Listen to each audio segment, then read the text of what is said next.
I'm Kelly Kovack, but also on our panel we have Kerry Robinson, the SVP of Beauty and Personal Care for Walmart, and Shai Eisenman, founder and CEO of Bubble Skincare. This is a conversation we've wanted to have for a while. Thank you. Some indie founders think bigger than others.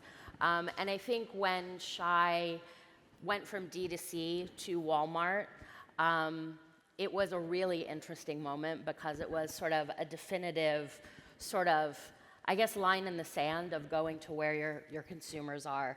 And I think together, Walmart and Bubble have disrupted the skincare aisle and sort of laying the foundation for delivering disruption at scale. And also, I think finally putting the old distribution paradigm to bed.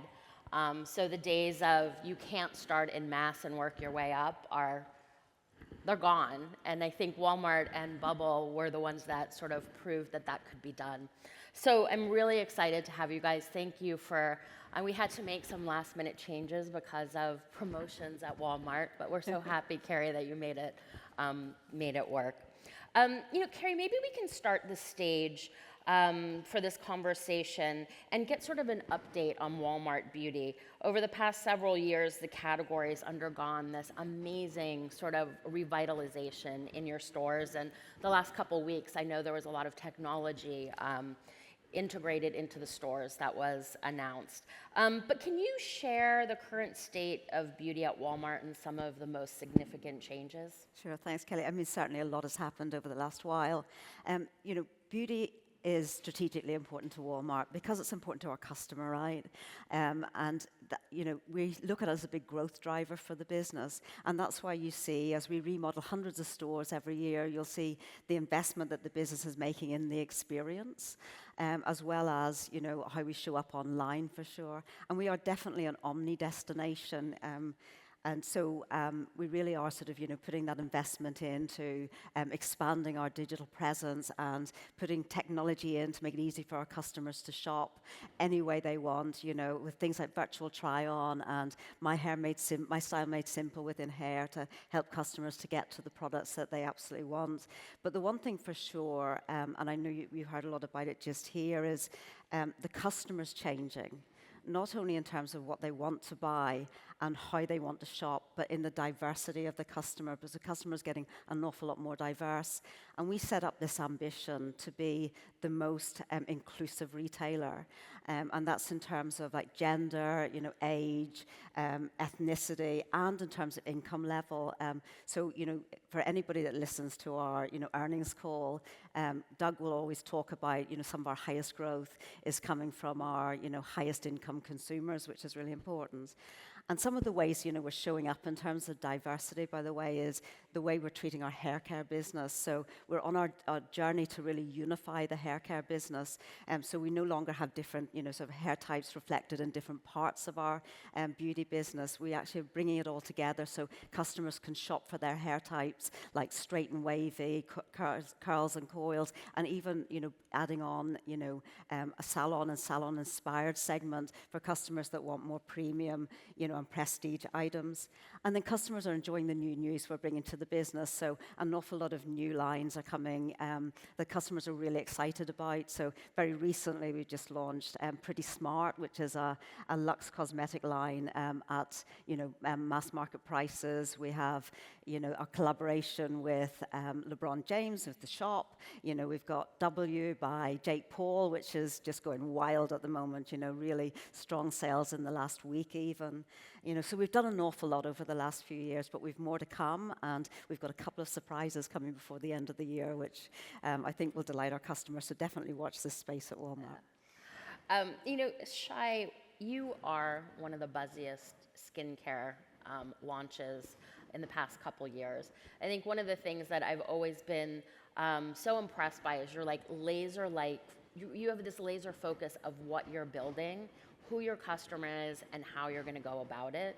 And you don't kind of pay attention to the noise.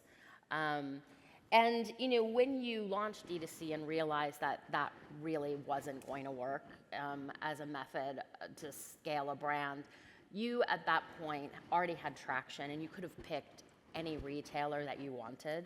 So why Walmart? So first of all, the largest retailer in the world, for those of you who don't know. But we were actually very fortunate and very lucky to be approached by many retailers and really decide what's the right retailer for us. So we decided to conduct research and truly listen to our customers and hear where they want to see us and what accessibility means to them. We knew that there's a really big payment method issue because a lot of our customers don't have their own payment method and they need their parents to actually shop. So because of that, we really wanted to understand where is the easiest for them to shop. And Walmart was a very easy choice. 4,700 doors, 160 million customers come to Walmart every week. 90% of the US population has a Walmart within, roughly 30 minutes from their homes. And we saw that 42% of Gen Zers actually go to Walmart 3 to 4 times a month. So for us, it was a very obvious choice that this is truly where our customers want to see us. This is truly a massive point of accessibility. And the partnership, we were very lucky to have incredible partnership with the Walmart team, and we were really feeling like we can build something incredible together. So we refused to listen to the noise and just said, this is going to be the right partnership for the brand, and it's been a huge, huge, huge success. Were you concerned that you were going to be, I don't want to say stuck in mass, but that you were going to be limited to mass distribution? I'm sure there were no shortage of people telling you that that's what was going to happen. Yeah, I'm such a big believer. Somebody asked me, do you consider yourself as mass? I was like, I consider ourselves as the best quality products at a really affordable price point. Is that mass? Is that prestige? What does that mean? So we kind of looked at it as it's our job to build a brand. It's nobody else's job. It's not a retailer's job to build the brand for us. And eventually, we need to ensure that we actually communicate the value and the quality and what we bring to the table and the excitement of the brand directly to our customers. And we actually like to treat it as, we like to call ourselves the new wave of D2C brands because we communicate with our audience online. We have, 2.2 million followers on TikTok. We have over 500,000 followers on Instagram. We have over 200,000 subscribers on YouTube. So we definitely communicate with them online all the time. But they don't want to wait when they want to shop for our products. Like, think of it as, when you run out of your toothpaste, the last thing you want is to go to a specific website and wait for 5 days until you get it. So for us, it felt like this is the right partnership, and this will allow us to be truly accessible to our customers. Yeah. Kerry, Shai said Walmart's the largest retailer in the world, but recently you have sort of been in the indie arms race as well, which has gotten very competitive. And Bubble, I think, is a testament to your ability to actually launch indie beauty brands and really build a successful business around them. What do early stage and emerging brands need to know about launching in Walmart, and what does it take to build sort of long-term success? Because I also feel like it seems from the outside looking in that Walmart takes a little bit of a longer-term perspective on giving brands a chance to get their footing than some other mass retailers. Yeah, that's right. You said, Walmart is a huge business, and that can feel daunting, but honestly, it's easier to deal with Walmart than you think. And so when you think about brands, the one thing, we're a customer-obsessed organization, right? So what we want to see from our brands is they really, really know their customers, so they know the target that they're going after, and they're bringing solutions to solve customer problems or to help customers live better, but in a way that really stands out. So that's, really important.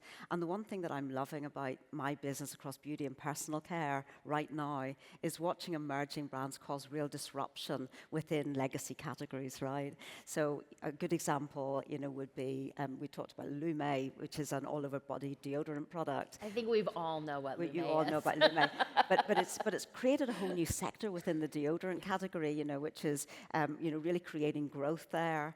And a lot of these brands, as Shai said, they connect with their customers through social media, and that's important. And we see like a brand like, say, Dr. Squatch is another example that we find through direct to consumer and brought it into Walmart, and it's really been disruptive. Within the bar soap category, a category that's large but has been declining for years. And Dr. Fresh and Guru Nandu would be another example of that for sure.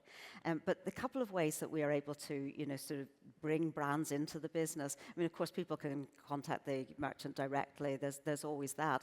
But there are two programs that we very specifically use. One's called Open Call, and it happens in late summer every year, where we bring hundreds of American-owned businesses to Bentonville. They pitch to our merchants, and our merchants will take on like hundreds of these brands every year, and they could be in a few stores just around the brand's facilities, or it could be a national program. It depends what the brands can handle, but we really do sort of develop them from there.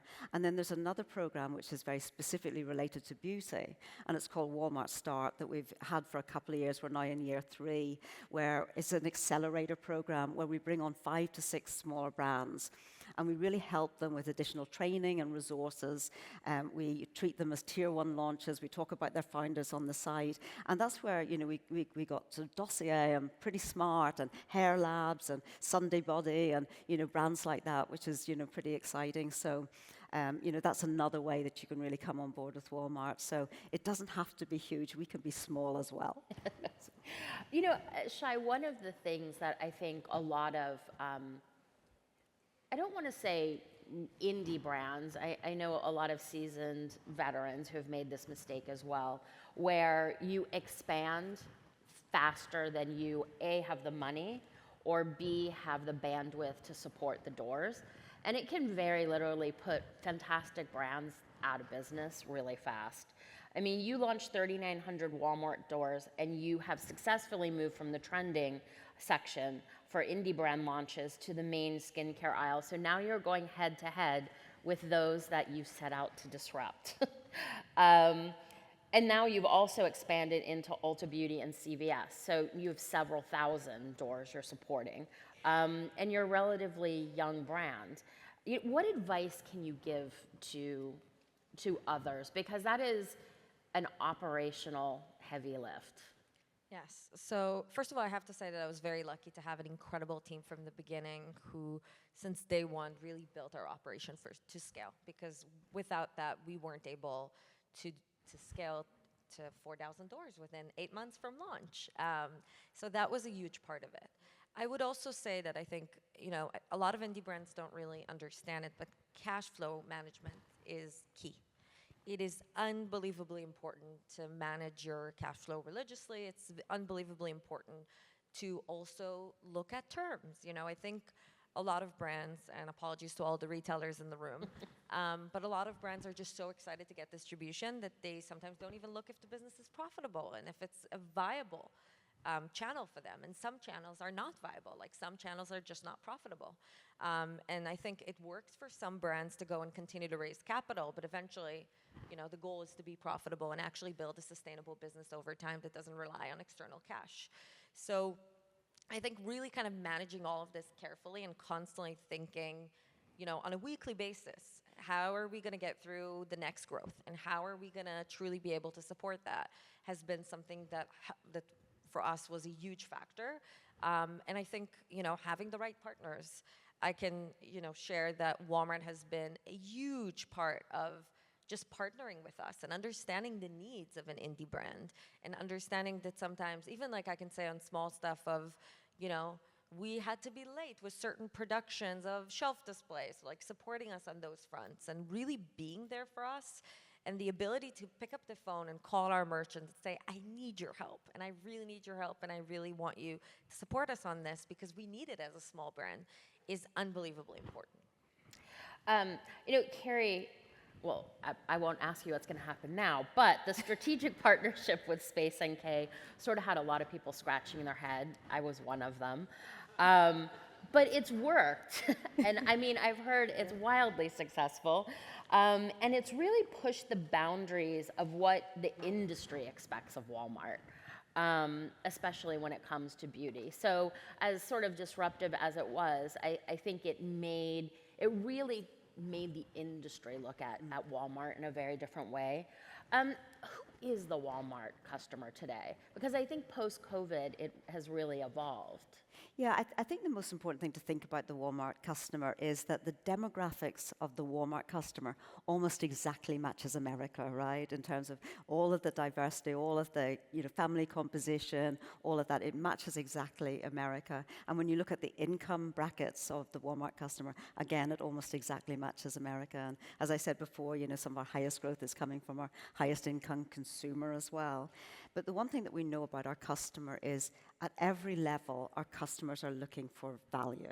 It doesn't matter what income bracket, they're looking for value. And when I look at my business, I'm seeing a lot of growth in opening price point, in value packs, and in private brands. But on the other end of the spectrum, I'm seeing an awful lot of growth in, what I call affordable premiumization, sort of prestige and, more premium items. We're seeing an awful lot of growth there. And it's our job as merchants, basically, to help our customers afford what they need so they can buy what they want. So that's the Save Money, Live Better sort of mission of Walmart, if you like. So the one thing that we do know about our customers is that they absolutely are looking for convenience, And so we, as Shai said, like 90% of Americans live within a 10-mile radius of a Walmart. But we always say that the closest Walmart is the one in your pocket, so on your phone. And when we had our associates at a celebration where we bring 16,000 of our associates into town, a couple of weeks ago, and Doug shared one really interesting fact that we delivered 4.4 billion items same day or next day in the last year, and nearly 1 billion of those were delivered to our customers within 3 hours. So our customers are just loving that convenience, and it's a real sort of competitive advantage for Walmart. But you sort of talk about Space NK being a surprise. And I'm not sure why that should be a surprise because, we have millions of customers coming to our stores and our site looking for premium and prestige items every day, like millions of them. And they're not different customers from the ones shopping in department stores or more premium outlets. They're the same people. And I love the way Shai talks about, like, she went to Walmart because that's where the customer is. 160 million customers a week. I mean, that's a big deal. And I really wish other brands would really think about that, really about where the customer is, because that's really important. Yeah. I mean, at the end of the day, the customer has become the distribution channel. All these rules that we put in place, customer doesn't care about that. It's like us talking to ourselves. So I feel like I would be remiss if I didn't ask you about Gen Z because we are obsessed with Gen Z as an industry. So what insights can you give us about sort of current behavior? Because it evolves so fast with this cohort. Yeah, for sure. Up until Gen Alpha, Gen Z has been the most diverse, generation in history. So that's why we're very sort of conscious of the diversity of that customer and how we need to show up for them. They are the most digitally savvy generation in terms of they do want to explore things online and they research products. But the great news is they also love stores. So I live with 2 Gen Zs and they do a lot of research online, but then they want to go to stores for that real instant gratification. They do expect more from their products, so I know that they love clean beauty lines, which is why, sort of on our site we have a whole segment on clean beauty, and we're continuing to evolve that, adding personal care items and things like that onto that as well. But they also want affordable luxury. They love dupes, right? So when you look at products like Bubble, like Pretty Smart, those lines, they're looking for those, premium quality formulations, at prices they can afford. So that's really important. And the last thing I would say about it is that they are a real purpose-driven generation as well. So they're looking to work for and buy from companies that have purpose and humanity. So we really see that coming through as well. Shai, what about Gen Alpha? I think I don't have children, so I'm fascinated by them when I'm not just like my jaw is on the floor. And I've had some conversations with friends who have and their Gen Alpha daughters, and it's really fascinating. What can you share about this cohort? So first of all, I want to say and start that I just saw a recent research that said that Walmart is their #1 retailer. That's their favorite retailer. Yeah, good choice. Totally. So we'll start with that. But I would also say that they are incredibly. I live with a Gen Alpha at home as well. I have an 8-year-old girl. And I think they're incredibly smart, and they are obviously very digital savvy.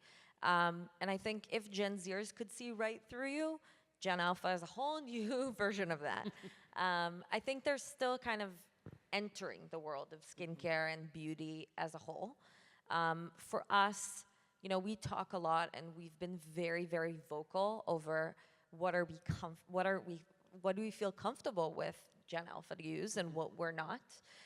We always like to say that, under 14, you don't need to use any actives. You don't need to use lactic acid. You don't need to exfoliate. There's no need whatsoever. But I am fascinated and love the fact that my daughter is now excited to use sunscreen. I wish I was excited to use sunscreen. I was 8 years old. For us, it's really, really interesting to see how their behavior is shifting and how educated they are. We also see in store that they know that they're not supposed to use certain things. So they come to us and say, like, you guys don't have any retinol, right? And that's something that I love because, again, we don't want them to use stuff that they're not supposed to. Under 13, we are very big believers in your routine should be the bare basic. Cleanser, moisturizer, sunscreen, nothing beyond that. And that's great habits, but you really don't need to do anything beyond that. And that's something that we've been very, very vocal about. Yeah. I want to leave time for questions, but now we have a lot of people standing in the back. So if you have an empty seat next to you, you just raise your hand so we can get people seated. All right, so everyone standing in the back, find a seat. I know we have enough because we stopped selling tickets, so there's a seat for everyone. All right, now I can relax. People are getting.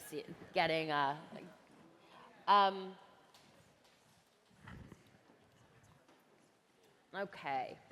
We have a couple more. Okay. Great. So I want to open it up to questions. Does anyone have a question for Shai or Kerry now that everyone is seated? No questions, seriously? Bettina. Here, they're going to come for, they have a mic for you.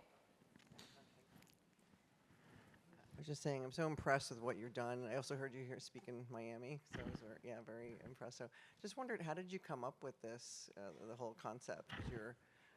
So I got into the industry about 6 years ago, fell in love with the category, but was looking for where there's still a gap and where people are still, then the industry wasn't obsessed with Gen Z, they were obsessed with millennials. And it felt like when it comes to a price point of $30 or more, there were tons of different options, but nobody's really looking at the category of $20 or under. And I also couldn't understand, and again, I really apologize to everyone in the room, why do we need to take such unbelievable, insane margins? And figured we can create something that will be the quality you usually spend $100 on for a price point of $14, $15. So worked on the brand for about 2.5 years and then launched it in November of 2020. It was born together with our community, which today is over 30,000 people. But when we launched, it was 4,600 people, and mainly Gen Zers who were a part of every decision we made. So they chose the name of the brand. So I give them the full credit for the brand because they chose everything. I made 0 decisions, and it made my life very easy. That's amazing. Congratulations. Thank you. We have a question in the back.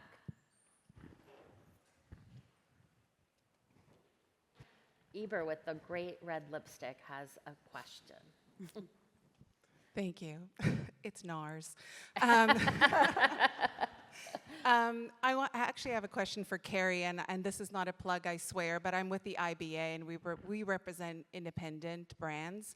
I know that Shai, you already said, have an operations plan, have a budget in place, have cash flow as a small indie. We work with indies. What's your #1 piece of advice for startups wanting to enter the world of Walmart? I think I talked about the Walmart Start piece. That's a really good program where we actually help the brands a lot. I mean, including, help with sort of distribution, some financing options, marketing and a lot of training resources on how to deal with Walmart. And again, we can start small and really build the brand. So it's not that you have to feel like it's got to be 4,000 doors and things like that. So that's a really, really good program to come in on. So I would definitely look at that. And it goes through a nomination process. We're just about to go through year 3 and figure out who are 5 to 6 brands that we're going to launch this year. So that's a really good program for sure. We have a question over here.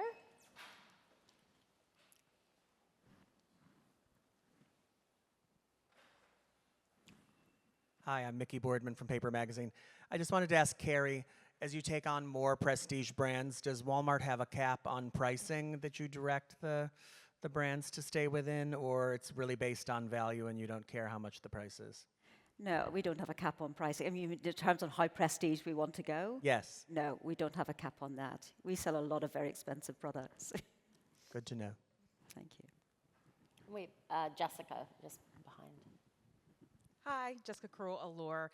Kerry, this question is for you. As we talk about acquisition of the Gen Z customer and eventually Gen Alpha customer, they thrive on technology, right? Their primary platform is TikTok. What are you all thinking about as a retailer in order to incorporate technology into the experience to attract this consumer? Yeah, so we are continuing to develop technology on our site. So, we have a lot of virtual try-on, for hair and cosmetics and so forth. We're helping customers through like different, methods like, sort of style and so forth. But we're actually doing an awful lot with AI. So that's something that you're going to see come more into our business. You see it in some of our the fashion part of our site, where customers get to like ask questions and come up with, solutions and things like that. So all of that you're going to start to see roll into beauty. So all of our style categories, particularly home, fashion, and beauty, will take a lot more, virtual reality, AI-based technology in the future. Anyone else? We have a couple. Okay. We have 1, 2, 3.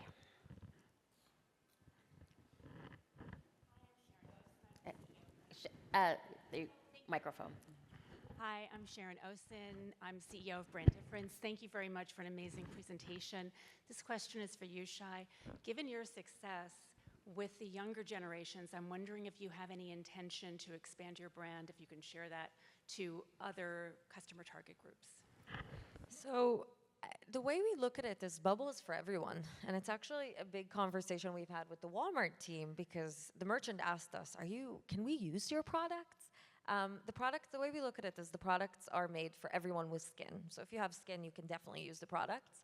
But it's truly, we do have a very young aesthetic and we are aware of that. But at the same time, the products are the best quality you could get for a very, very, very affordable price point. So we've actually brought a lot of products here, and hopefully everybody here can try the products and then send me a message on LinkedIn of what you think, because we work extremely hard on every product to ensure that we deliver the best quality in the industry. We have in-house chemists. It takes us 2 to 3 years to create every product, and we want it to be the best you would ever use. So we don't necessarily limit ourselves to saying we're just for young generation, but the products can be truly used by everyone. Yeah. Well, we can go here and then, okay. Hi, this is Michelle Ye from Hygiene Hero. This is a question for Shai. I know you do a lot of research with your customer. Can you talk about some of the research tools that are most cost-effective for startup brands? So there are a lot of platforms that I can share with you. I don't know if I'm allowed to talk about them here. You can. So we've used in the past platforms like Perksy and other research platforms that really helped us in the beginning. Today, we do research in 2 ways. So we have the qualitative element and the quantitative element. And then we do it both independent and with our community. So we have a community of over 30,000 people who we ask everything. So if we're not sure about a packaging, we have 2 pictures, we'll immediately send it to the community and ask for what they think. And then we do every 3 to 4 months independent research to really get an understanding of our positioning in the market. So to get an understanding of our awareness levels, of how people perceive us if they're not a part of our community, and really get an understanding of how, where the brand stands today. So it's something that we care deeply about, and we feel like it gives us a reality check of where we're at all the time. Sorry, I have tons of microphone issues today. Sorry. Okay, I think we have another with 2 more. Yes. Hi. You Yes. can hear me. Thank you so much for the great talk. My name is Tanya. I'm from Philip B. Hair Care. I'm actually one of the lucky brands that are part of the Space NK partnership and collaboration, so thank you so much for that. I am curious, though, because we're not a brand that's trading as well as we thought at launch and even to date, and I would love some tips on what we can do to trade more, because I know you have a premium luxury customer, and we're definitely a niche luxury brand. So what are your thoughts?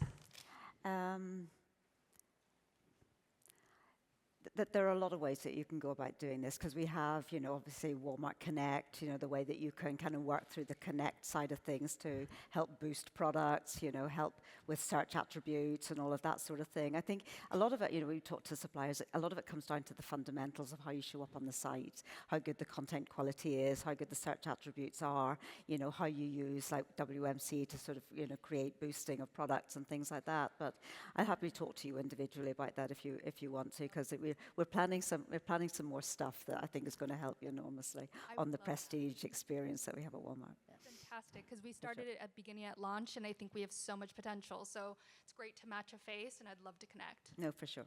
So we have time for one more question.